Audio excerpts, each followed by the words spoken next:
अस्सलामुअलैकुम एवरीवन, कैसे हैं आप लोग। उम्मीद करती हूँ सब ठीक ठाक खुशबाश होंगे और अपने अपने घरों में खैरियत से होंगे। सबसे पहले मेरी तरफ से रमज़ान शरीफ की सबको बहुत बहुत मुबारकबाद।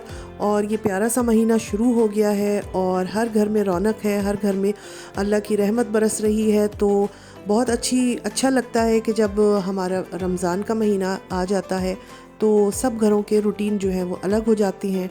सबकी यही कोशिश होती है कि अपने टाइम को बचाएं और उसको इबादत में लगाएं और जो नेकियां हम कर सकते हैं वो करें। अच्छा, मैंने भी कुछ तैयारी की थी। ये एक्चुअली रमज़ान से पहले के वीडियो बनी हुई है, मगर मैं अपनी किसी मसरूफ़ियत की वजह से इसको शेयर भी नहीं कर सकी थी।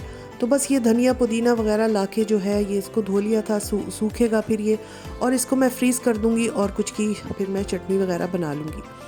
तो आजकल माशाल्लाह यूट्यूब पे इतनी अच्छी अच्छी वीडियोस आ रही हैं, लोग अपने घरों को सजा रहे हैं।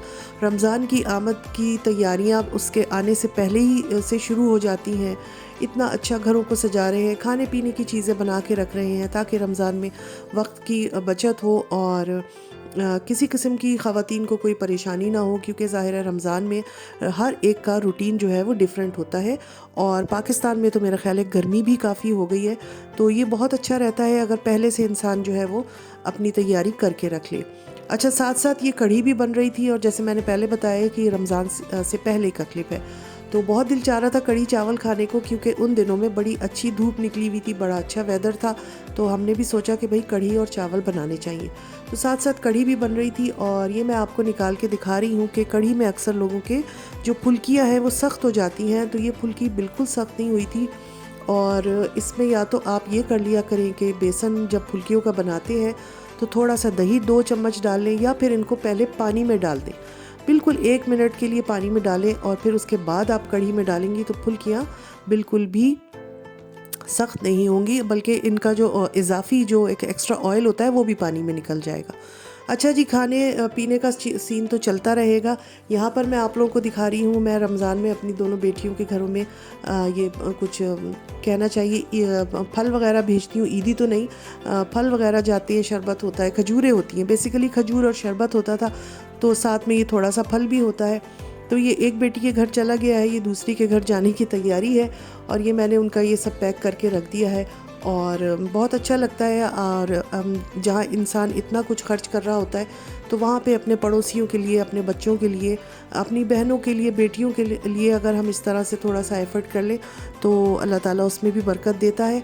तो बस ये सारी चीज़ें जो है एक दिन पहले मैंने सब करके रख ली थी और ये अब मैं देने के लिए जाऊंगी। और उसके साथ ही मैंने ये ब्लू कलर का जो पैक किया हुआ है ये अपने नवासे इलियास के लिए रमज़ान कैलेंडर है और ये बहुत ही अच्छा कैलेंडर होता है। मैं भी आपको दिखाऊंगी। इसमें 30 ब्लॉक्स बने होते हैं, खाने खाने बने होते हैं और अंदर जो है वो कैंडीज़ या स्वीट्स वगैरह होती हैं। और ये होता ये है कि रोज़ा खोलने के बाद बच्चों को ये ब्लॉक एक जैसे पहला है तो पहला रोज़े का हम खोलेंगे, इसमें नंबरिंग दी हुई होती है 1 से लेके 30 तक, और उसमें से कोई स्वीट या कैंडी निकलती है और बच्चे खुश होते हैं और उनकी वो एक हौसला अफजाई होती है। वैसे तो ये बड़े बच्चों का है, मगर मेरा नवासा भी छोटा है, मगर ये कि मैंने उसको भिजवाया है कि जैसे आपने देखा उसमें से ये कैंडी निकली है। और साथ ही उन्होंने छोटे छोटे क्वेश्चन भी रखे हुए हैं बच्चों के लिए कि अज़ान कैसे होती है, हमारा दीन क्या है, हमें किसने पैदा किया है, इस तरह के क्वेश्चन भी होते हैं। तो बच्चों को वो क्वेश्चन भी आप याद करा दें और छोटी सी एक स्वीट और कैंडी निकलेगी तो वो खुश होंगे।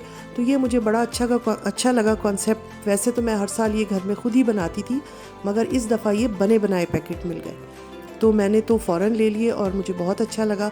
और ये हम यहाँ पर यूँ करते हैं कि भाई बच्चों को तो ये चीज़ें हमने ही सिखानी है ना। पाकिस्तान में या इस्लामी मुल्कों में तो एक माहौल होता है, सबको पता होता है रमज़ान आ गए हैं और रोज़े रखने हैं और इबादत करनी है, मगर यहाँ पर बच्चों को सब कुछ घर में ही सिखाना होता है। बाहर या स्कूलों या किंडरगार्टन में ऐसा कुछ भी नहीं होता है।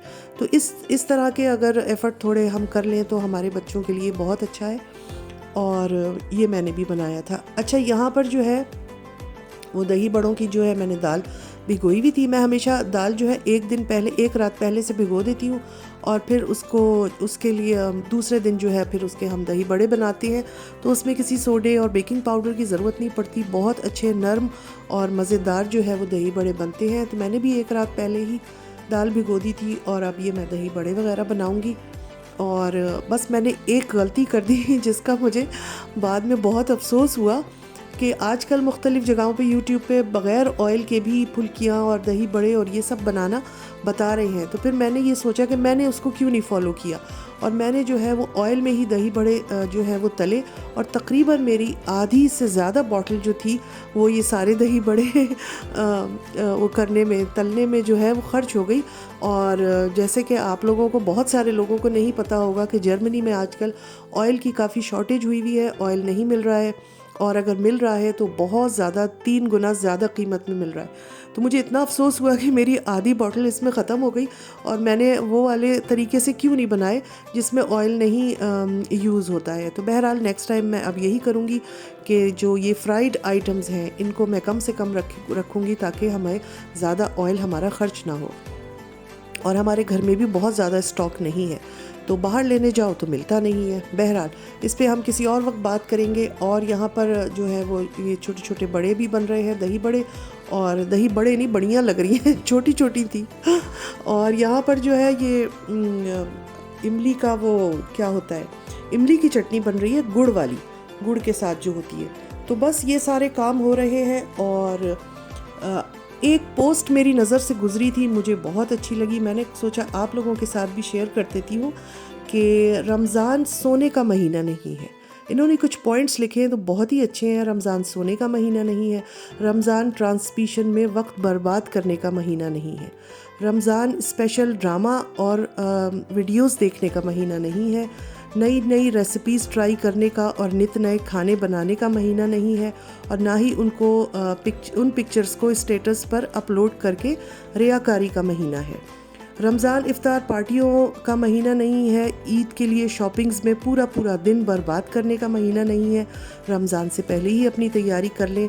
रमज़ान तो साल भर के गुनाहों की बख्शिश का महीना है, अपने रब के करीब होने का महीना है, कुरान पढ़ने का महीना है, और दुआओं की कबूलियत का महीना है।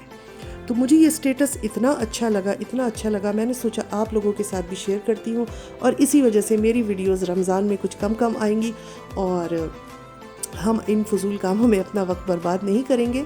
पूरा साल पड़ा होता है कि हम फिर आप लोगों के साथ अपनी वीडियोस शेयर करें।